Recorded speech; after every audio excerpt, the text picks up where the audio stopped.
Do you believe or do you agree with me that every person that we meet, every single person that we meet has the potential to teach us something? Do you agree with that? Every single person that we interact with in this world, in this life, in our circumstance, has the ability, the potential to teach us something.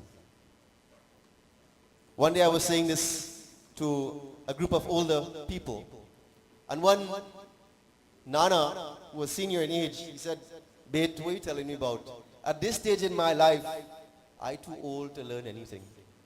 Dear friends, the only time that you should stop learning is when there's no longer life breath in this body. Every single day, we must make it a conscious effort to learn something new, to do and learn something or become something better than we were yesterday. You see, there are different categories of individuals when it comes to learning. There are some people who believe that nobody could teach me anything. There are individuals who walk around this life thinking and behaving in such a way that nobody can teach me anything. Those individuals, literally, do you think that those people are those who didn't go to school? Typically, and I'm saying typically, not everybody, but very often you would see that mindset, that individuals who walk around thinking that nobody can teach me anything are those who would have learned a little. Those who would have learned a little, whether it's O-levels, A-levels, bachelor's degree, master's degree, PhD, and you say, "Paneji, PhD is little?" Yes. In the scheme of life, the road of knowledge is always under construction. And therefore, it doesn't matter where we are in life. But typically, you would find that individuals who, having gotten a certificate saying that I have accomplished something, thinks that nobody can teach me anything. Anytime a person or an organization behaves where that's the culture, that organization will never grow to higher heights. You remember in Sri Ramcharitamanas, Bhagwan Sri Ram, when he was walking into the forest, Samantha, when he came across Valmiki, what did he ask? "Baba, please show me a place where I can build a little kutia.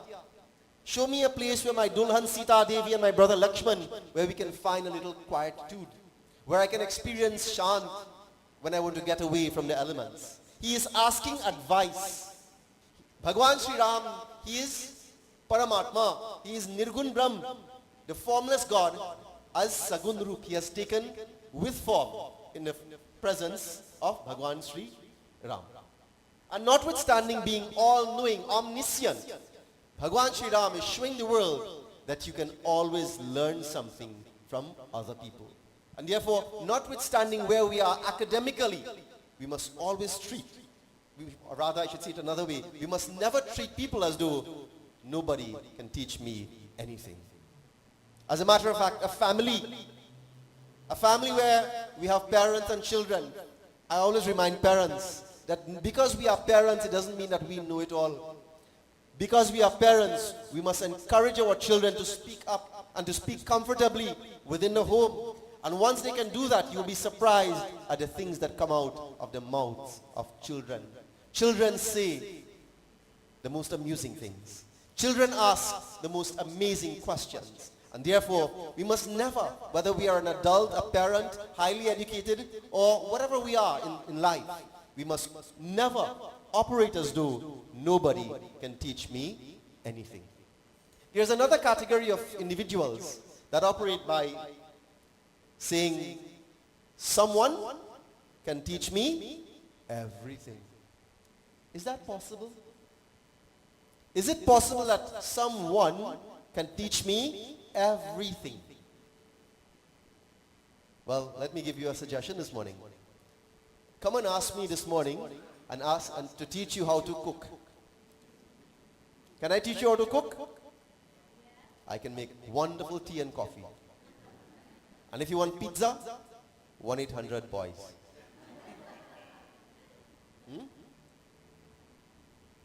I am not the person to teach you to cook. But if you want me to teach you something that I'm good at, then I'm the person to see. But there are individuals who operate where you think that when you have one mentor, one person can teach you everything. In my life, you would hear me during my lectures, you would say, Panditji refers to Guruji. You would hear me saying that Sadguru Sankeshwadas is my Guruji. Yes, the one who initiated me in Gayatri. You would hear me saying Pandit Dev Ram Prasad is my Guruji. Yes, he is the one who gave me Janev Sanskar together with many other Pandits. You would hear me saying Dr. Wayne Dyer is my Guruji. Yes, because I love everything that comes out of his mouth. You would hear me saying Dr. Deepak Chopra has also been considered as a Guruji of mine. Absolutely, because he is a brilliant scientist that has bridged the gap between science and the spiritual and the secular.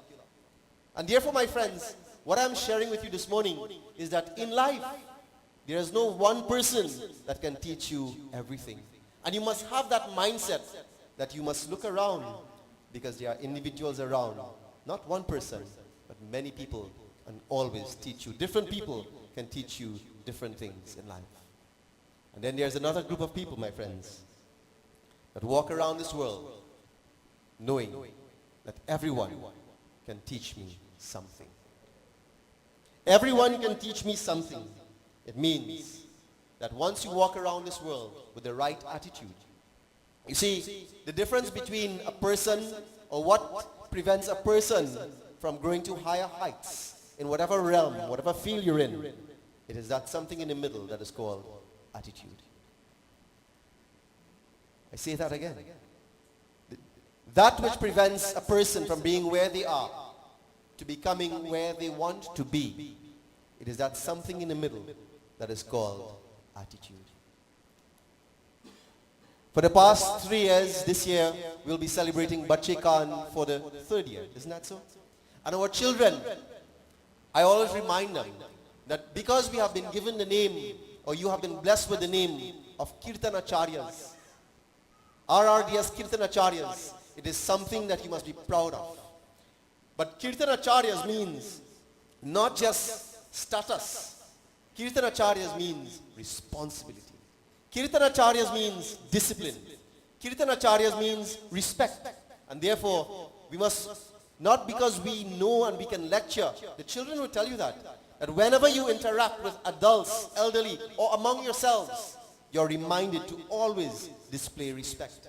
When you come into the mandir, what is the first thing you say to people? Sitaram. Everyone, not just Panditjis, but everyone, you must, as a matter of fact, children, you must walk around telling everybody, Lloyd Sitaram, Auntie Meena Sitaram, Auntie Devi Sitaram, and let them respond to you. It is a way of promoting yourself as a youth that is filled with values. And therefore, today I would like to share with you 4 simple qualities that guides us how to learn. Today's topic is learning how to learn. And therefore, I will give you 4 simple guidelines in learning how to learn. The first is this: making learning or make learning a passion. Please repeat that for me. Make learning a passion.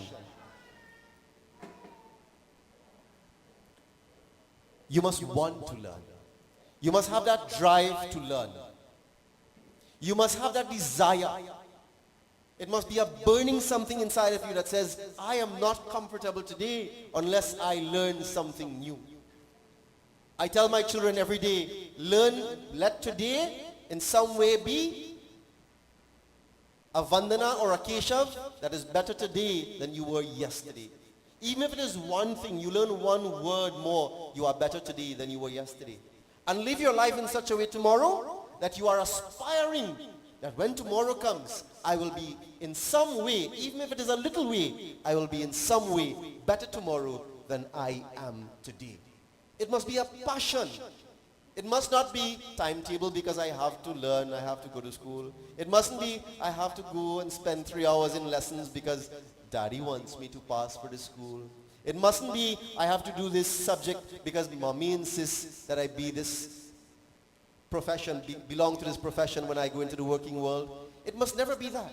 And therefore, as children and as parents encouraging children, not forcing, but as parents encouraging children, we must allow them to grow up treating learning or approaching learning with a passion. If there is no passion, my friends, then it becomes work. Remember the Lebanese prophet Jalaluddin Rumi? Rumi says, work is love made visible. And when you can treat your approach to learning as a passion, then my friends, you actually go through life looking forward or looking for the opportunities to learn. One day I said to someone, you know, you must look for the opportunities to learn, make yourself better. And the young person said to me, Gurudev, Panditji, where would I find these people? Where would I find someone to teach me? It was something, a very specific subject, academics, that I couldn't teach.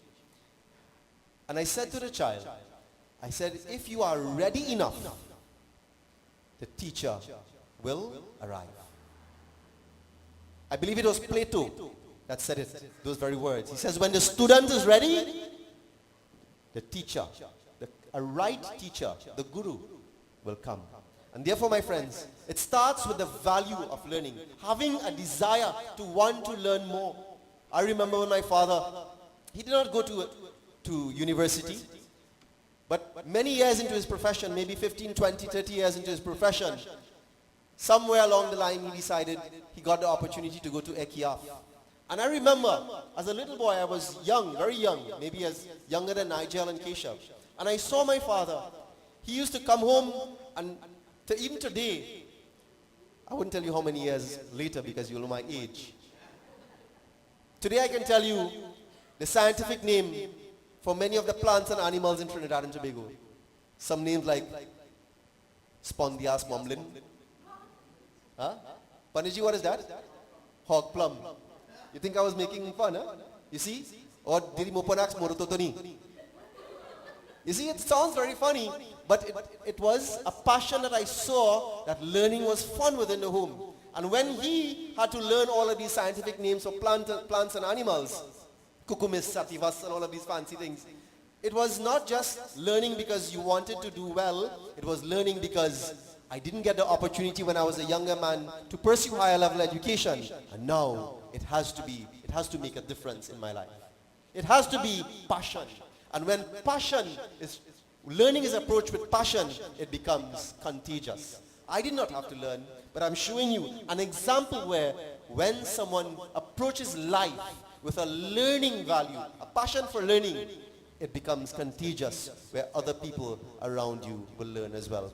I see when I said one of the scientific names, Sandra said, Panditji, what bad word are you saying? Spondias mumblin. Sounds like somebody is making a fool of themselves, isn't it?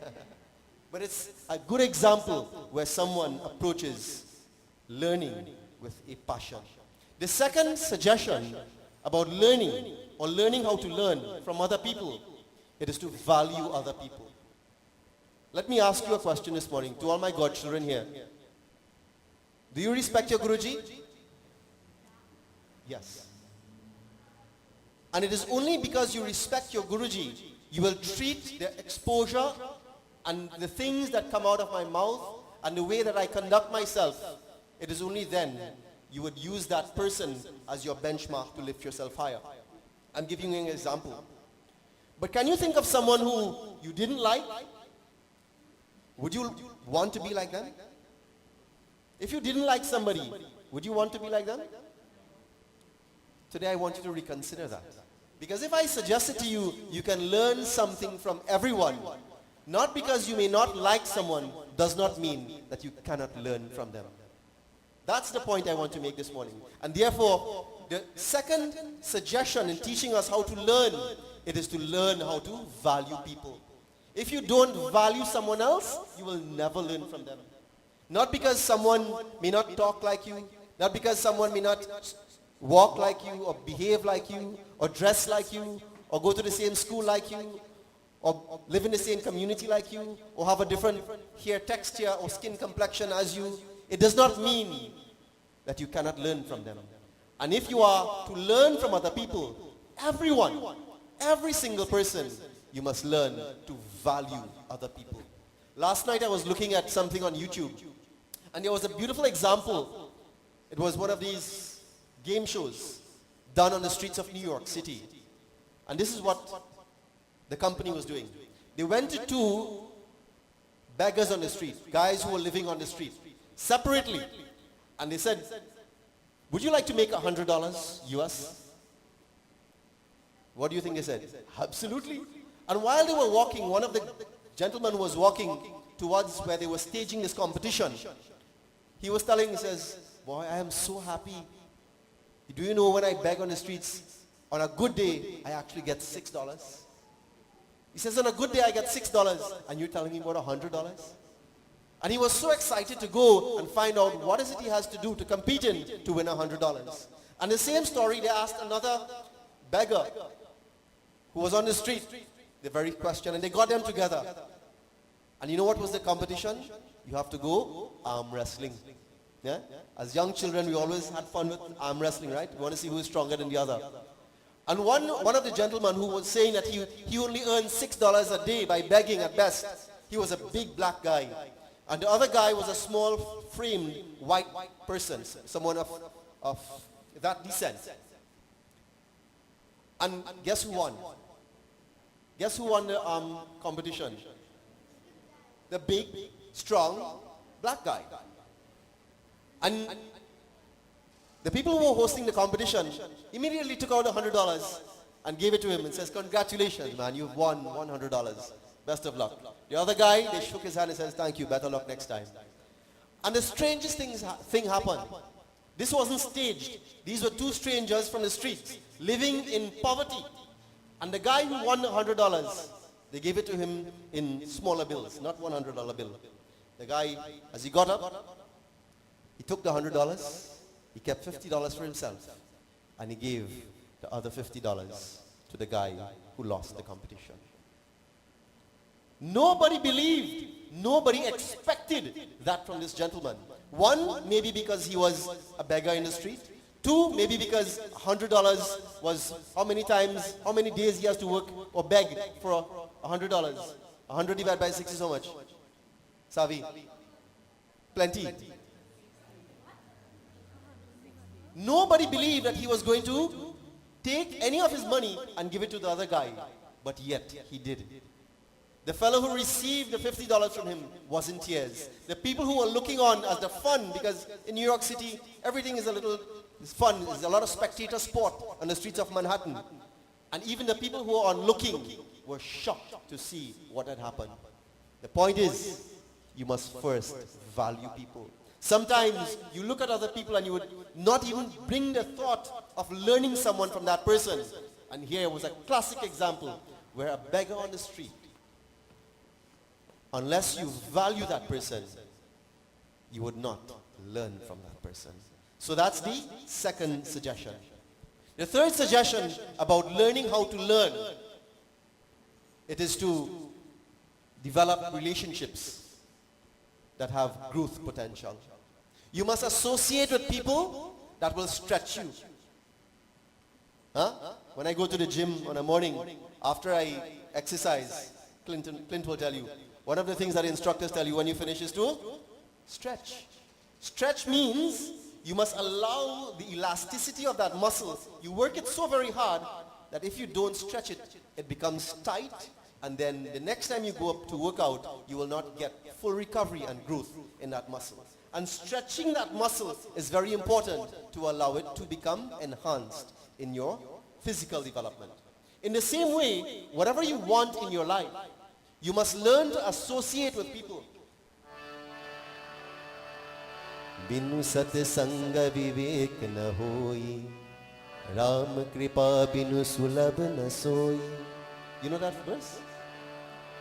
Shri Ram Jai Ram Jai Jai Rama, Shri Ram Jai Ram Jai Jai Rama, Shri Ram Jai Ram Jai Jai Rama, Shri Ram Jai Ram Jai Jai Rama, Shri Ram Jai Ram Jai Jai Rama, Shri Ram Jai Ram Jai Jai Rama, Shri Ram Jai Ram Jai Jai Rama, Shri Ram Jai Ram Jai Jai Rama, Shri Ram Jai Ram Jai Jai Rama, Shri Ram Jai Ram Jai Jai Rama. Binu sat sanga vivek na hoi, Ram kripa binu sulabh na soi. बिनु सत्संग विवेक न होई, राम कृपा बिनु सुलभ न सोई। बिनु सत्संग विवेक न होई, बिनु सत्संग विवेक न होई, राम कृपा बिनु सुलभ न सोई। राम कृपा बिनु सुलभ न सोई। राम राम राम हरे कृष्ण कृष्ण कृष्ण हरे, राम राम राम हरे कृष्ण कृष्ण कृष्ण हरे। प्रेम से बोलो सियावर रामचंद्र की। बिनु सत्संग विवेक न होई, राम कृपा बिनु सुलभ न सोई. It tells us that we must learn to keep the right company. You know what is the right company? The right company fits appropriately into this example. We must find and seek out the company of people who will always stretch us to become better human beings. We must keep the company of those who are experts in the field that you want to become an expert in. You must learn to keep the company of people whose thinking is creative. You must learn to find and keep the company of those whose benchmark, whose life is your benchmark. Sounds very simple, but it's very important. The third it is to find and keep those company of people who will allow you to keep in your discomfort zone. You see, when you stay in your comfort zone, you will never stretch. And therefore, you must always keep in the company of people who will stretch you, not just physically, but mentally. You see, the mind is like a parachute. It works best when it is open.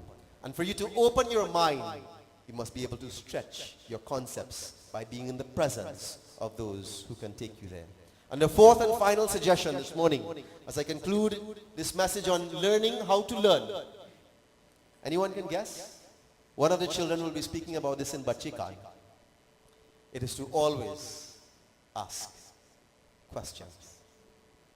Learning how to learn means you must always go around asking questions. You see, the wisest people in this world are not those who have all the answers. But the wisest people in this world are those who know how to ask the right questions. One of the children beautifully said it in Bachikan. She said, it is better to ask a question and feel like a fool for 5 minutes rather than to not ask a question and remain a fool for the rest of your life. What very beautiful words. Dear friends, today I ask you to relook your life.